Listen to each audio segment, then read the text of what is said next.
Foi após a morte de Nabopolassar, o criador da dinastia caldeia, que começou a reinar em Babilônia seu filho, que conhecemos como Nabucodonosor. Nabucodonosor era muito jovem quando começou a reinar sobre Babilônia, mas não obstante a sua jovialidade, Nabucodonosor era muito inteligente e, além de inteligente, ele era audacioso. Logo quando começou a reinar em Babilônia, Nabucodonosor construiu alguns empreendimentos. Dentre estes empreendimentos, compreende as ligações dos rios Tigres e Eufrates, numa extensão de 40 quilômetros, para proteger a cidade de Babilônia de invasões. Heródoto diz que Nabucodonosor elevou os muros de Babilônia para 102 metros de altura por 25 metros de largura. Os muros de Babilônia eram tão largos que 2 cavalos puxando um carro poderia dar a volta por cima dele. Além do mais, Nabucodonosor mandou construir 50 torres de bronze para que a cidade de Babilônia fosse vigiada 24 horas por dia. Cada bloco que compunha os muros de Babilônia tinha a efígie de Nabucodonosor. E a cidade era tão sofisticada que Heródoto diz que do muro para o início da cidade não media menos do que 400 metros. Há 2.500 anos atrás, Babilônia já era uma cidade sofisticada. Já haviam casas de 3 e de 4 andares.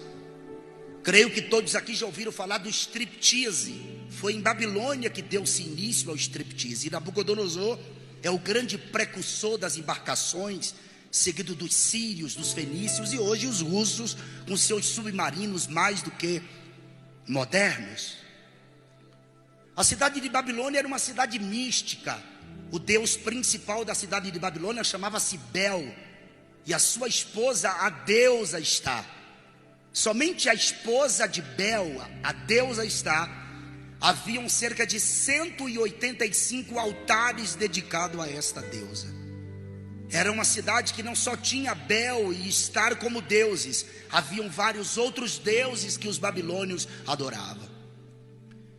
Além do mais, Nabucodonosor mandou construir nesse tempo para sua esposa os jardins suspensos da Babilônia, que tornou-se uma das 7 maravilhas do mundo antigo. E agora a Babilônia tinha tudo que Nabucodonosor precisava, e ele tinha uma força bélica liderada e comandada por um implacável capitão por nome Nebuzaradã. Só que Nabucodonosor descobre que a maior força bélica do mundo daquele tempo era os egípcios, liderado pelo faraó Neco. E vocês lembram que o faraó Neco havia saído do Egito e foi a Jerusalém, ameaçou destruir Jerusalém se porventura Josias não pagasse tributos para os egípcios.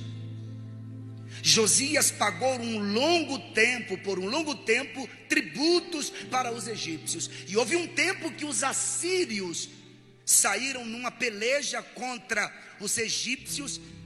E em 2 Reis capítulo 23 diz que Josias saiu aliado indiretamente aos assírios para destruir o faraó Neco dos egípcios, para poder deixar de pagar tributos para os egípcios. Faraó Neco chegou a avisar ao rei Josias que não era para ele sair daquela peleja, mas ele, temendo, saiu na peleja e morreu naquela batalha, a chamada Batalha de Meguido.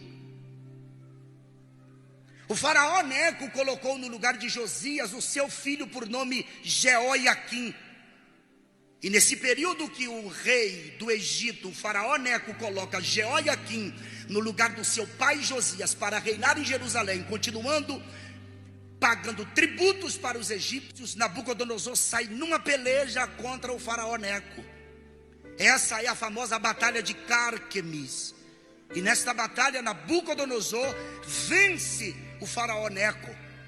Não só o faraó Neco, os egípcios, mas todos os países de controle vassalos foram vencidos pelo implacável capitão Nebuzaradã, o capitão de Nabucodonosor.